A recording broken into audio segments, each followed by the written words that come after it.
Vai Paolino, picchiali la musica, quella lì che fa tristezza. Sai che è crescendo che impari che la felicità non è quella delle grandi cose, no? Che non è quella che si insegue a 20 anni, così, quando come dei gladiatori si combatte il mondo per uscirne vittoriosi. Mi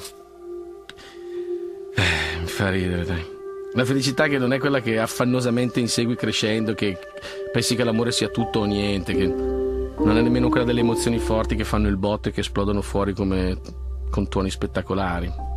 Che la felicità non è nemmeno quella dei grattacieli da scalare, le sfide da vincere mettendosi continuamente alla prova. Crescendo impari che la felicità è fatta di cose piccole ma preziose. Per esempio, faccio un esempio, Valino, per esempio.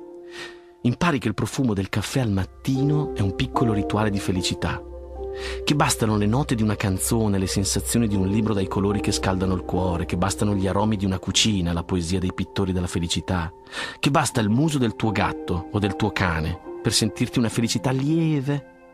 E impari che la felicità è fatta di emozioni in punta di piedi, di piccole esplosioni che in sordina allargano il cuore, che le stelle ti possono commuovere, il sole far brillare gli occhi. E impari che un campo di girasoli sa illuminarti il volto, che il profumo della primavera ti sveglia dall'inverno e che sederti a leggere all'ombra di un albero rilassa e libera i pensieri. E impari che l'amore è fatto di sensazioni delicate, di piccole scintille allo stomaco, di presenze vicine anche se lontane. Impari che il tempo si dilata e quei 5 minuti sono preziosi e lunghi più di tante ore.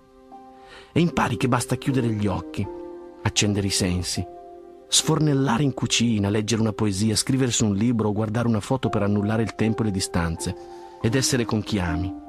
E impari che sentire una voce al telefono, ricevere un messaggio inaspettato sono piccoli attimi felici. E impari ad avere nel cassetto e nel cuore sogni piccoli ma preziosi.